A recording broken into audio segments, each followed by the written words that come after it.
네, 귀한 찬양 감사합니다.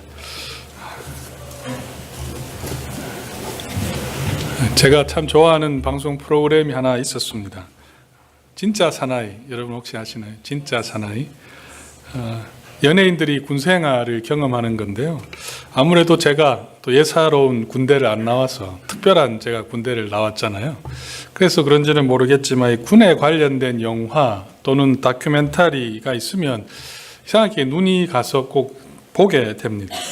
그 방송이 끝이 나 조금 아쉬웠는데 최근에 우연히 그 방송이 다시 나왔어요. 제목이 진짜 사나이 300이라는 제목입니다.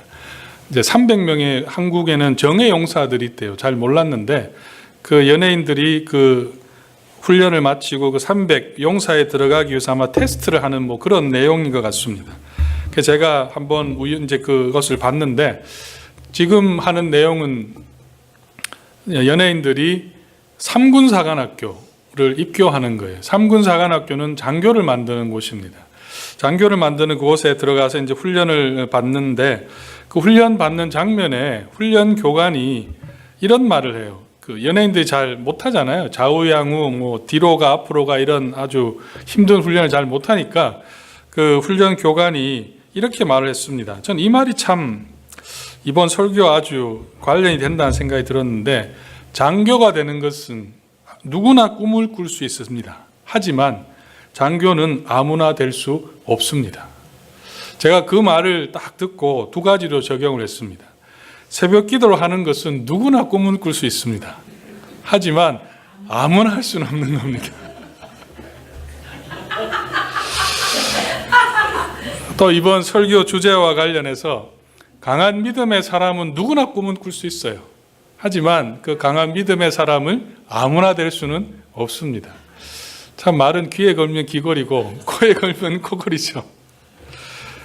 이번 특세 또 이 시리즈를 준비하면서 제가 참 소망하기는 저와 여러분들이 강한 믿음의 사람으로, 그래서 새벽 기도를 나오는 분들은 특히 이 단어를 붙여요. 교회마다 새벽 기도 용사라고 합니다. 용사. 새벽 기도의 용사가 되시기를 저는 주의 이름으로 축복합니다. 그 생각을 이렇게 하면서 한 분이 말이 제게 딱 떠올랐습니다. 어떤 말이냐면 한 분이 저하고 대화를 하면서 성경을 볼 때 자기가 생각할 때 가장 불쌍한 인물이 한 사람이 있다는 겁니다. 가장 불쌍한 사람. 여러분들은 성경에 나오는 여러 인물 중에 제일 불쌍한 사람이 누구라고 생각하세요? 제일 불쌍한 사람. 저는 몇 사람이 좀 떠올랐어요. 첫 번째는 태어날 때부터 형한테 밀린 동생한테 밀린 형이 있죠. 누굽니까? 야곱. 태어날 때부터 에서 동생한테 밀린, 여러분이 잘 듣고 있나 안 듣고 있나 확인했습니다. 계속해서 이 동생한테 밀린 이 에서가 있고 또 누가 있나요? 또 보면 자신의 삼촌이죠. 눈에 보이는 것 좋아해서 따라갔다가 완전 다 잃어버린 사람이 나옵니다. 성경에 롯과 같은 사람, 또 참 불쌍한 사람 같고, 또 보면 이 동생 때문에 밀린 사람 참 많은 것 같아요. 잘난 그 동생 때문에 밀린 대표적인 사람이 모세의 형 아론도 있습니다. 또 예수님을 배반한 가룟 유다도 있고, 또 빌라도 같은 사람. 여러분 미국 사람 이름 중에 빌라도라는 이름을 가진 분 보셨어요? 아무도 없어요. 저는 지금까지 본 적이 없습니다. 참 이 불쌍한 인물이죠. 또 한편으로 또 불쌍하다는 생각, 인간적인 마음에 드는 분이 누구냐면 자신의 아들인 예수님이 십자가상에서 죽어가는, 그 아들의 죽어가는 모습을 본 마리아, 또 인간적인 면에 생각해 보면 참 불쌍한 사람이라고 볼 수가 있겠다 싶었습니다. 근데 그 분과 이 대화하는 가운데 그분이 하는 이야기는 자기는 사울이 너무 불쌍하다는 거예요. 사울이. 오늘 읽은 말씀에 나온 이 사울. 여러분 사울을 한번 잘 생각해 보세요. 사울이 어떤 인물입니까? 하나님께서 이스라엘 백성의 첫 왕으로 세우셨죠. 첫 왕을 세우는데 아무나 세우진 않을 겁니다. 하나님 마음에 합한 사람을 하나님은 세우셨을 거예요. 사울에 보면 몇 가지 자질이 있어요. 하나는 여러분들처럼 아주 외모가 특출났습니다. 웃어야 되는 이야기인데 여러분들 본인 인정하시나 봐요. 나는 뭐 당연한 이야기다 이렇게 생각하시는 것 같은데 아주 사울이 외모가 너무너무 아주 탁월한 사람이었죠. 키도 아주 컸고 또 이 사울은 아주 효자였어요. 아버지가 암나기를 잃어버렸을 때 그 암나기를 찾으려고 이스라엘 땅을 돌아다니면서 찾았던 그런 아주 효자였습니다. 또 사울은 보면 아주 겸손한 사람이었습니다. 겸손한 사람. 사무엘이 사울에게 왕으로 기름 부르려고 했을 때 사울이 했던 이야기가 소자는 이 이스라엘 지파 가운데 가장 작은 베냐민 지파이고 베냐민 지파 중에서도 가장 연약한 가문의 출신입니다 라고 할 만큼 아주 이 사울은 겸손함이 있었습니다. 또 사울은 아주 용맹했던 것 같아요. 기름 부음을 받고 첫 전투가 있는데요. 12장에 보면 암몬과의 싸움에서 암몬이 이 이스라엘을 침입했다는 말을 듣고 사울이 가진 것도 별로 없지만 백성들을 이끌고 전투에 나갑니다. 쉽게 말하면 아주 용감했던 용맹도 그 안에 포함되어 있었던 것고 또 이 사울은 절제력도 있었던 것 같아요. 사무엘상 11장에 보면 왕으로 세웠지만 자신의 힘을 마음대로 쓰지 않았어요. 암몬과의 전투에서 이기고 돌아오니까 백성들이 사울의 마음을 좀 얻기 위해서 사울에게 어떻게 이야기를 했냐면 아주 제가 볼 때 인격과 신앙을 보여준 한 장면인 것 같은데요. 사울이 왕이 되었을 때 그 백성 중에 사울이 왕이 되는 것을 싫어했던 사람이 있었던 것 같아요. 그 전쟁에서 이기고 돌아오니까 백성들이 사울에게 사울을 반대했던 사람을 다 잡아 죽입시다. 이런 이야기를 했습니다. 그때 사울이 이렇게 말했습니다. 여호와께서 우리들을 구원해 준 이날 같은 민족을 죽여서는 안 된다고 오히려 백성들을 달래겠던 사람이 사울입니다. 사울을 정리해 보면 사울은 용기, 겸손, 또 인격도 좋았고 지혜, 믿음, 리더십을 갖춘 그런 왕이었죠. 그런데 사울이 이 모습이 끝까지 이어졌습니까? 여러분이 아는 것처럼 사울은 전혀 왕으로서 세운 그 탁월함을 가진 자였지만 점점 안 좋아지는 그 모습으로 변해갑니다. 대표적인 장면 하나 딱 든다면 질투의 화신이 되어버렸죠. 사울이. 자신의 사위가 다윗이에요. 자신의 사위를 죽이려고 자기의 사위를 죽이려고 끊임없이 시도했던 사람이 사울이었습니다. 이 질투에 빠져있던 그 좋았던 성품, 인격이 다 파괴된 모습이죠. 또 오늘 우리가 읽은 말씀은 어떤 모습입니까? 사무엘이 와서 제사를 해야 되는데 자기가 먼저 제사를 하는 거예요. 또 어떤 장면이 나오냐면 하나님 앞에 이 불순종하는 모습이 하나 딱 나와요. 이제 뒷장면이 나오는데 이스라엘 백성들이 출애굽할 때 그들을 괴롭혔던 사람이 누구냐면 아말렉 족속이었습니다. 그래서 하나님께서 사울에게 아말렉 족속을 치는데 다 불태워버리라고 그랬어요. 다 죽여버리라고 그랬어요. 그런데 사울이 어떻게 했습니까? 좋은 것, 강한 것은 남겨뒀어요. 필요 없는 것들만 불태웠습니다.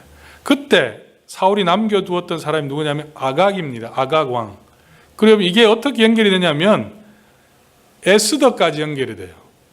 에스더의 이 모르드게를 괴롭혔던 이스라엘 백성을 괴롭혔던 하만이 바로 아말렉 출신이에요.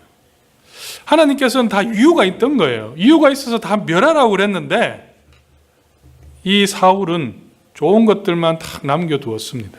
그리고 사무엘이 책망하니까 오히려 거기에 대해서 다 핑계를 대고 있는 그 사울의 모습도 나옵니다.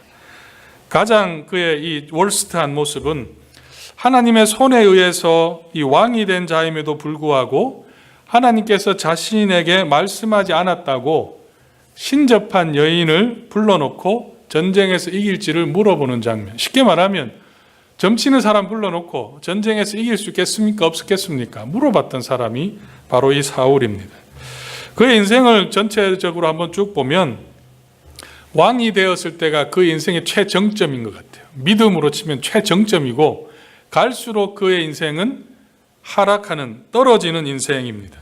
이걸 한류 드라마로 비유하면 막장 드라마가 바로 이 사울의 인생의 모습인 것 같습니다.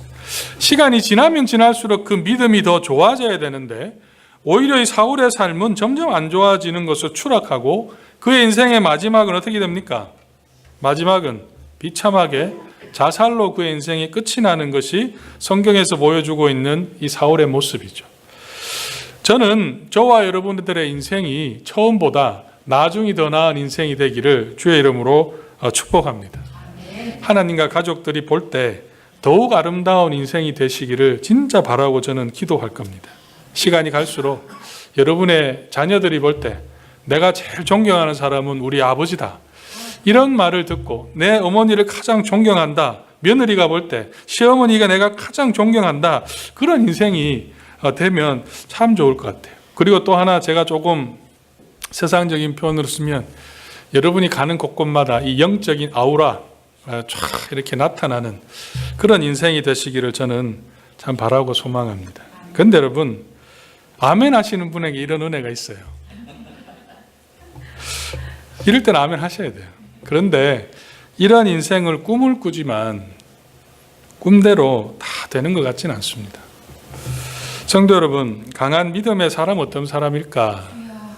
하나님 앞에서 믿음이 처음보다 나중이 좋은 사람입니다. 작은 믿음으로 시작했지만 점점 더 큰 믿음의 사람이 되어가는 것이 저는 강한 믿음의 사람이라고 생각합니다. 오늘도 이 사울의 모습을 통해서 한번 살펴보겠는데요. 그 전에 강한 믿음의 사람 한번 정리해 보죠. 첫 번째 강한 믿음의 사람은 어떤 사람이라고 제가 말씀을 드렸나요? 두 자로 하면 비우는 사람이에요. 하나님을 만남을 통해서, 깨어짐을 통해서 내 안의 교만과 내 안의 죄성을 비워내는 사람입니다. 두 번째 작업은, 비우기는 무엇을 위한 작업입니까? 두 자로 하면 채움을 위한 작업이죠. 하나님의 말씀으로 내 자신을 계속해서 채워가고 이것을 가꾸어가는 것입니다. 세 번째는 받은 그 채워진 것을 지켜야 돼요. 지킴입니다. 날마다 영적인 나태와 게으름에 빠지지 않게 눈에 불을 켜고 내 믿음을 지키는 사람이 강한 믿음으로 갈 수 있다는 겁니다. 다시 정리하면 사울의 실패가 사실 여기 있죠. 사울은 처음에 하나님이 그를 세웠던 그 목적을 사울은 놓쳐버렸어요. 지키지 못한 거죠. 그런 면에서 정리하면 강한 믿음의 사람은 잘 비우고 잘 채우고 잘 지키는 사람이라고 할 수 있습니다. 오늘은 또 하나의 가정을 한번 사울을 통해서 한번 살펴보겠는데요. 사울의 라이프와 그 믿음이 처음보다 못한 이유가 어디에 있을까를 저는 좀 생각해 보고 싶습니다. 오늘 읽은 장면은 사울이 첫 실패의 장면인데요. 이 장면이 중요한 것은 이 장면 이후에 사울의 실패를 쭉 보면 사실 다 같은 맥락이에요. 다 같은 맥락 속에 사울이 실패하기 때문에 이 장면이 참 중요합니다. 잠시 오늘 읽었던 장면에 여러분 상상을 한번 머릿속으로 한번 그려보시면 이스라엘 백성들과 블레셋 사람들이 전투를 하기 위해서 모여 있습니다. 서로의 마주보고 대치하는 장면, 어떤 장면일까요? 제가 어제 드라이브를 하다가 하나 보니까 저기 벅스 카운티에 가보니 이렇게 길이 좀 이렇게 높고 이렇게 약간 낭떠러지는 아니고 평지같이 이런 데가 있더라고요. 길은 위쪽으로 다 있고 아마 이스라엘 백성은 위에 있었을 것이고, 땅 이스라엘 지형을 생각해 보면 이 블레셋 민족들은 평지 밑에서 이제 서로 대치하고 있는 그런 상황을 여러분 한번 상상해 보면 좋을 것 같습니다. 그런 가운데 그들이 지금 서 있는데요. 블레셋 사람들의 전투력이 너무 좋았던 것 같아요. 그래서 이스라엘 백성은 상대적으로 전력이 너무 약한 상황입니다. 쉽게 말씀드리면 블레셋은 지금 탱크로 무장해 있는 상황이고 이스라엘 백성들은 겨우 소총 몇 자루 들고 지금 전투하겠다고 나서 있는 그런 상황이죠. 그나마 6.25 전쟁할 때처럼 중국처럼 인해 전술로 한번 쫙 몰아붙이면 또 모르겠지만 지금 오늘 말씀 5절에 가보시면 이런 말씀이 나와요. 5절에 가보시면 이 블레셋 사람들이 모래와 같이 많았다. 이 말은 셀 수 있을 숫자가 아니라는 거예요. 수많은 사람들이 지금 그곳에 모여 있는 그런 상황입니다. 그들의 그 심적인 상황을 보면 6절에 이런 말씀이 나오죠. 6절 말씀을 보면 이스라엘 사람들이 위급함을 보고 절박하여 굴과 수풀과 바위 틈과 은밀한 곳과 웅덩이에 숨음에, 이 말을 하나 딱 요약하면 숨을 만한 곳은 다 숨었다는 겁니다.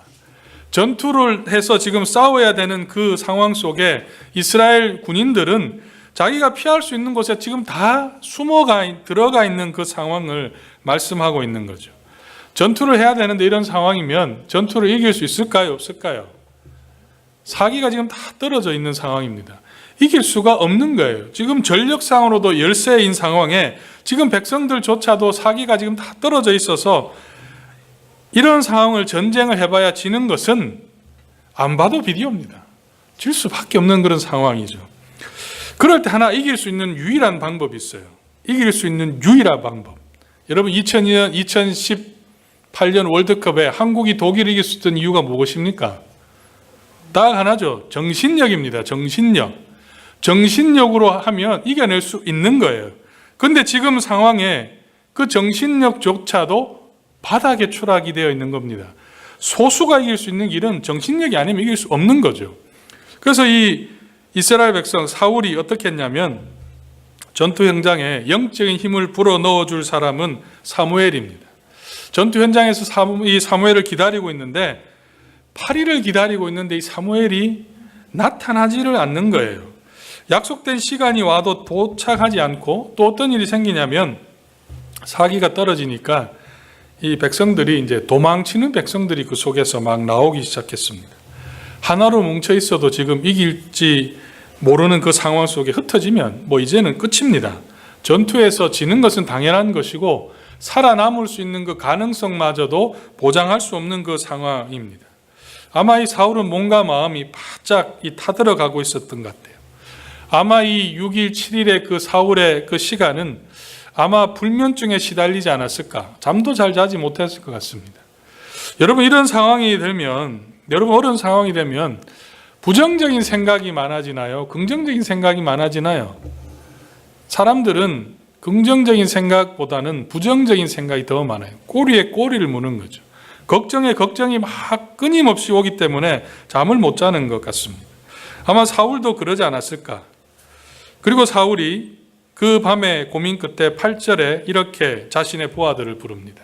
그리고 명령합니다. 9절에 가보면 사울이 이르되 번제와 화목 제물을 이리로 가져오라 하여 무엇을 했습니까?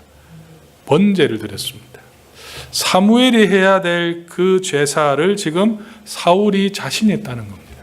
지금 사울이 무엇하고 있나요? 제사를 드리는 일은 제사장이 하는 거예요. 왕은 전쟁에는 나라를 적군들부터 지키고 백성들을 재판하는 역할이 왕의 역할이었습니다. 제사장이 이 일을 해야 되는 거예요. 하나님이 구분을 했는데 지금 이 사울은 그것보다는 자신이 제사장의 그 역할을 하게 된 겁니다. 해서는 안 된 일을 지금 하고 있는 것이죠. 하나님 앞에 불순종한 겁니다. 여기서 우리가 하나 더 들어가 봐야 되는 것은 왜 사울이 이런 일을 했을까 하는 거예요. 왜 사울이 제사를 자신이 해야 될 것인가? 몰라서 그렇게 했겠습니까? 누구보다도 사울이 잘 알았을 거예요. 한편으로는 좀 사울이 이해되는 면도 있습니다. 전투에 참여한 이 백성들의 사기를 진작을 해야 그나마 전투를 이길 수 있지 않겠습니까? 근데 백성들은 지금 뭐 다 도망을 가고 지금 뭐 싸울래야 싸울 수가 없는 상황 속에 유일한 방법은 제사를 드리는 거예요. 그런데 이 사무엘은 오지 않고 그러니 사울이 내가 제사장이 되어서 제사를 한 것이죠. 이것이 유일한 길이라고는 결론을 내린 것 같아요. However, 그럼에도 불구하고 일은 하지 말았어야 하는 일입니다. 왜냐하면 사무엘이 도착해서 사울에게 한 말을 한번 보세요. 13절, 14절. 여러분 성경책을 가지고 계신 분들은 한번 찾아보시고 한번 여러분 이 말씀 속에 아주 중요한 단어가 하나 나오는데요. 우리 같이 한번 읽어보겠습니다. 13절, 14절 시작. 사무엘이 사울에게 이르되 왕이 망령되이 행하였도다. 왕이 왕의 하나님 여호와께서 왕에게 내리신 명령을 지키지 아니하였도다. 그리하였더라면 여호와께서 이스라엘 위에 왕의 나라를 영원히 세우셨을 것이오늘. 먼저 13절만 보시면 망령되이 이르렀다는 말은 어리석게 행했다는 겁니다. 그 어리석게 행한 결과가 돼서 사무엘이 뭐라고 말씀하고 있습니까? 여호와께서 왕의 나라를 영원히 세우시지 않을 것이다 하는 것을 이야기를 했죠. 14절은 우리 한번 같이 읽어볼까요? 14절 시작.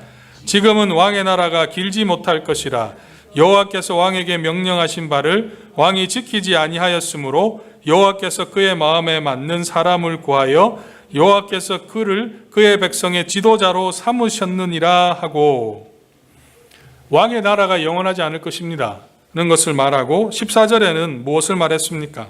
저는 이 말이 참 중요하다는 생각이 들었어요. 무엇을 말했습니까? 14절에 하나님께서는 다른 왕을 세우실 것입니다가 아니에요. 잘 보세요. 세우셨다는 거예요. 과거형입니다. 과거형으로 지금 말하는 거예요. 다시 말하면 사울 당신은 끝이라는 겁니다. 하나님께서 다른 왕을 세우셨기 때문에 이제는 끝이라는 거예요.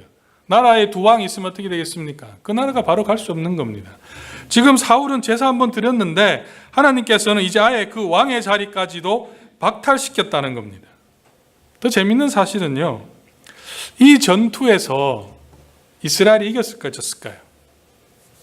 이 전투에서 여러분 뒤로 쭉 가보시면 사울이 죄를 범했으면 하나님께서는 한번 본복이라도 이 전투를 지게 해야 돼요. 그런데요, 이 전투에서 이스라엘 백성이 대승합니다. 어떤 일이 나타나냐면 여러분 14장 쭉 가보시면 이 전투에서 완전히 이스라엘 백성이 이기는데 그 내용 속에 이런 장면이 나와요. 블레셋 적군들이 자기들끼리 그 안에서 막 싸우는 거예요. 그래서 이스라엘 백성이 이길 수밖에 없는 상황이 나타나는 겁니다. 왜 하나님이 이렇게 하셨나? 죄를 지었으면 딱 책망을 해서 전투를 한번 지게 해서 돌아오게 하든지, 그게 아니라 하나님이 전투를 이기게 한 거예요. 하나님이 잘못된 제사라도 하나님이 받으셨기 때문입니까? 우리 이걸 잘 보셔야 됩니다. 저는 아니라고 믿습니다. 이 전투는 제사를 하느냐 하지 않느냐의 그 행위가 전쟁의 승패가 달린 것이 아니었어요. 전쟁의 승패는 하나님의 손에 있었습니다. 하나님께서 자신이 보호하고 지키는 백성들이 이방인들의 손에 죽게 될 수가 없었던 거예요. 비록 사울이 잘못을 범했지만 하나님께서는 그의 백성들을 위해서 이 전쟁을 승리하도록 하신 것이에요. 잘못된 제사를 해도 그것이 제사이기 때문에 하나님이 지켜주신 것이 아니라 하나님의 마음속에는 벌써 이 전쟁을 승리하도록 하신 겁니다. 정리하면 사울이 제사를 하지 않았어도 이 전쟁은 이기는 전쟁이었어요. 믿음으로 나가서 그냥 깃발 꼽으면 되는 전쟁이었는데 사울은 그렇게 하지 않은 것이죠. 이 장면이 저와 여러분에게 보여주는 것이 무엇이냐면 내가 지금 하나님의 뜻을 따르지 않아도 일이 잘 될 수 있다는 겁니다. 지금 여러분의 삶을 한번 잘 생각해 보세요. 범죄할 때마다 하나님이 징계하셨다면 과연 우리 중에 온전히 남아있을 사람이 과연 몇 사람이나 있겠습니까? 기도하지 않아도요, 내일 여러분 특세 안 나와도 아무 일 없습니다. 아무 일 없어요. 당장의 큰 문제는 없습니다. 왜냐하면 하나님은 그의 백성을 사랑하시기 때문에 그를 지키고 인내하고 기다리시는 거예요. 더욱이 하나님 우리와의 약속, 내가 너와 함께 하시겠다는 그 약속을 반드시 지키시는 분이 우리가 믿는 하나님이시어요. 나는 잊어버려도 그 일을 이루시는 분이 하나님이십니다. 그 하나님이 신실하신 하나님이세요. 그런데 문제는 뭔지 압니까? 한 번이 두 번이 되고 두 번이 세 번이 되고 반복이 되는 게 문제예요. 그리고 그것이 습관이 되면 생각이 바뀌고 하나님을 향했던 그 생각이 믿음의 색깔이 바뀌는 거예요. 그 다음 어떻게 되겠습니까? 죄가 나를 틈타는 겁니다. 사단이 나를 틈타고 들어와서 우리가 알지 못하게 잘못된 길로 서서히 들어가게 만드는 것이죠. 사울도 한번 보십시오. 이후에 사울이 단 한 번이라도 하나님의 사람답게 행동했습니까?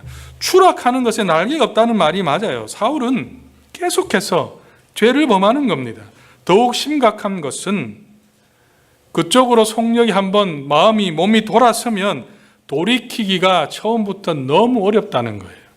사울을 보십시오. 다윗을 죽이면 안 된다는 걸 사울이 깨달았습니다. 두 번이나 깨달았어요. 그런데 계속해서 죽이려고 하는 겁니다. 한번 돌아서면 돌아서기는 쉬워요. 그런데 돌아서서 다시 돌아오기가 너무나 힘이 든다는 겁니다. 왜 사울이 잘못된 행동을 했겠습니까? 중요한 것은 이겁니다. 사울은 두려웠습니다.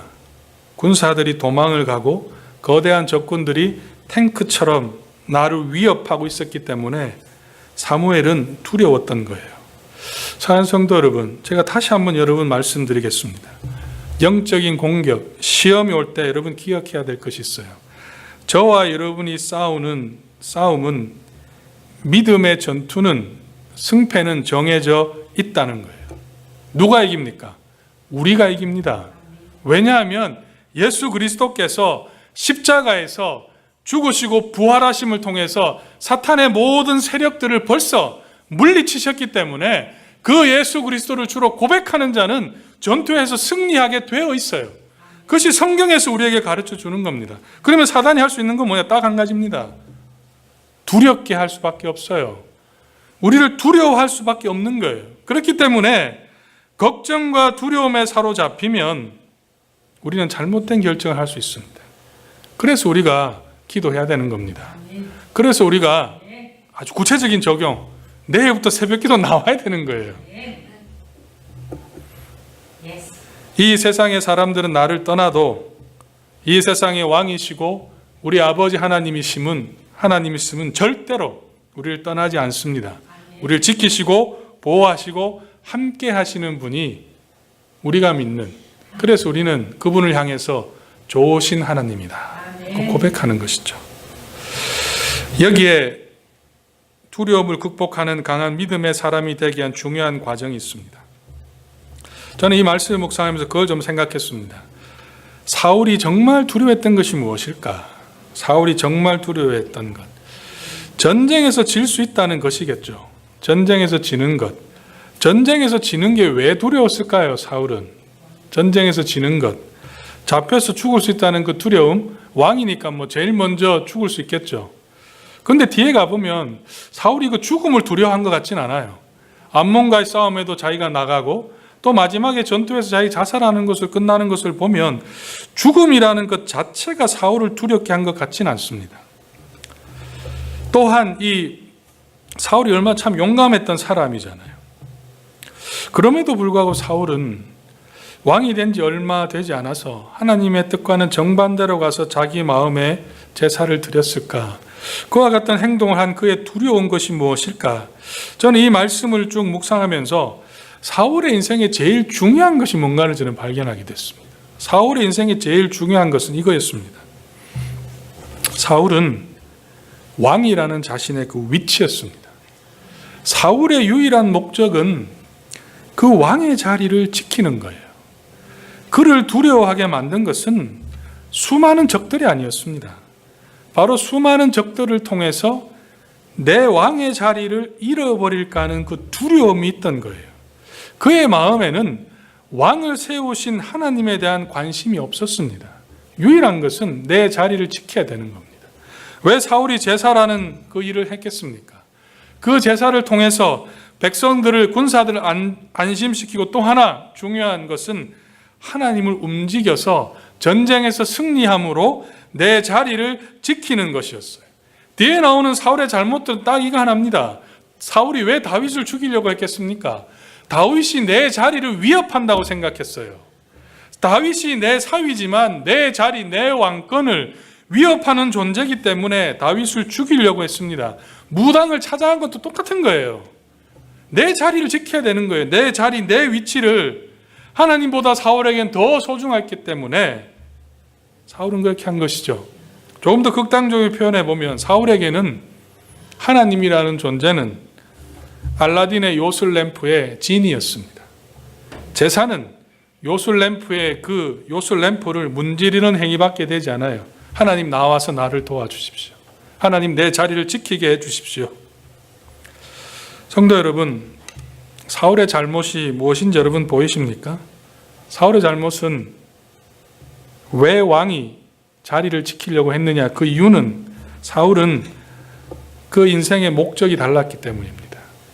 하나님께서는 사울을 왕으로 세우셔서 하나님을 대신해서 백성들을 잘 다스리는 것이 하나님의 뜻이었고 목적이었습니다.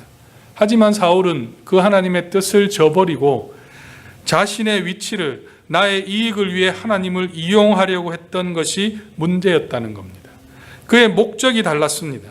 이 장면을 통해 우리가 강한 믿음의 사람, 처음보다 나중이 더 좋은 사람이 되기 위해서는 믿음의 목적이 바로 선 사람이어야 된다는 거예요. 여러분은 왜 하나님께서 여러분을 구원하셨다고 생각하십니까? 왜 나에게 영원한 삶을 주셨다고 믿습니까? 왜 우리에게 이 자리를 주셨을까요?